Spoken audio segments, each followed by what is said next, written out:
ओम जयंती मंगला काली भद्रकाली कपालिनी दुर्गा क्षमा शिवा धात्री स्वाहा स्वधा नमोस्तुते। जय माता दी मित्रों, आज आषाढ़ गुप्त नवरात्रि का तीसरा दिन है और तीसरे दिन आप सभी सुनेंगे माँ चंद्र घंटा और माँ त्रिपुर सुंदरी की कथा। देवी त्रिपुर सुंदरी 10 महाविद्याओं में से तीसरे स्थान पर विराजमान हैं। इन्हें तीनों लोकों की सबसे सुंदर देवी माना गया है। गुप्त नवरात्रि का तीसरा दिन देवी त्रिपुर सुंदरी की आराधना के लिए समर्पित होता है। इन्हें षोडशी, ललिता, राजेश्वरी के नाम से भी जाना जाता है। देवी त्रिपुर सुंदरी को सौंदर्य, शक्ति और आध्यात्मिक उन्नति की देवी माना जाता है। धार्मिक मान्यताओं के अनुसार इनकी उपासना करने से जीवन में सुख समृद्धि आती है। देवी त्रिपुर सुंदरी 10 महाविद्याओं में तीसरे स्थान पर विराजमान है। इन्हें तीनों लोकों की सबसे सुंदर देवी माना गया है। पौराणिक ग्रंथों में यह उल्लेख मिलता है कि यह देवी माँ पार्वती का दिव्य स्वरूप है और उन्हें तांत्रिक साधना में विशेष स्थान प्राप्त है। इस कारण से इन्हें तांत्रिक पार्वती भी कहा जाता है। देवी त्रिपुर सुंदरी 16 कलाओं से परिपूर्ण है और इनकी कृपा से जीवन के सभी संकट दूर हो जाते हैं। गुप्त नवरात्रि में देवी त्रिपुर सुंदरी की पूजा विशेष विधि से की जाती है। सही विधि से पूजन करने से साधक को अधिक लाभ प्राप्त होता है। इसके लिए प्रातः ब्रह्म मुहूर्त में स्नान कर स्वच्छ वस्त्र धारण करें। सफेद रंग के वस्त्र धारण करना शुभ माना जाता है। एक पवित्र स्थान पर चौकी रखें और उस पर गंगा जल का छिड़काव कर शुद्ध करें। चौकी पर सफेद वस्त्र बिछाकर माँ त्रिपुर सुंदरी की तस्वीर या मूर्ति स्थापित करें। देवी को कुमकुम, अक्षत, पुष्प और फल अर्पित करें। माँ त्रिपुर सुंदरी को दूध से बनी मिठाइयों या खीर का भोग लगाएं। पूजा के दौरान ओम ऐं ह्रीं श्रीं त्रिपुर सुंदरिये नमः मंत्र का 108 बार जाप करें। इसके बाद माँ की कथा का पाठ करें और श्रद्धा भाव से आरती करें। पूजा के समापन पर कन्याओं को प्रसाद वितरित करें, जिससे माँ की कृपा शीघ्र प्राप्त होती है। माँ त्रिपुर सुंदरी को यौवन, आकर्षण और प्रेम की देवी कहा जाता है। इनकी उपासना से साधक के आकर्षण और सौंदर्य में वृद्धि होती है। वैवाहिक जीवन में प्रेम और शांति बनी रहती है। सभी प्रकार के कष्ट, शत्रु बाधाएं और नकारात्मक ऊर्जा दूर होती है। व्यक्तिगत और सामाजिक जीवन में मान प्रतिष्ठा बढ़ता है। धन, वैभव और समृद्धि का वरदान प्राप्त होता है। आध्यात्मिक उन्नति और मोक्ष की प्राप्ति होती है।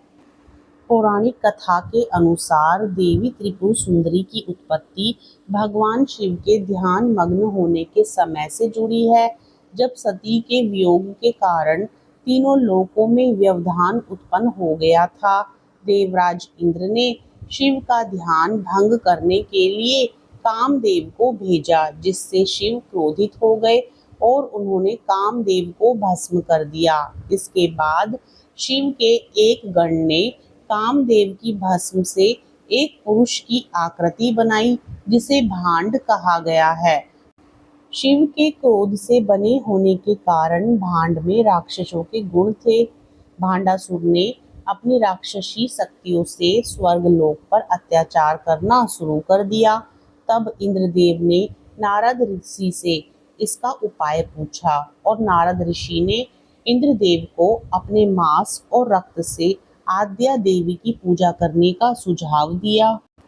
इंद्र ने आद्या देवी की आराधना की। आद्या देवी ने माता त्रिपुर सुंदरी का रूप लिया और भांडासुर का अंत कर सभी देवताओं को मुक्ति दिलाई। कहते हैं कि तब से तांत्रिक सिद्धियों के लिए माँ देवी की साधना शुरू हुई। भगवान शिव की नाभि पर कमल पुष्प पर बैठी देवी त्रिपुर सुंदरी की सच्चे मन से आराधना करने से सभी मनोकामनाएं पूर्ण होती हैं। प्रेम से बोलिए त्रिपुर सुंदरी माता की जय। गुप्त नवरात्रि के तीसरे दिन मां चंद्र घंटा की पूजा आराधना भी की जाती है। इन्हें महिषासुर मर्दनी के नाम से भी पुकारा जाता है।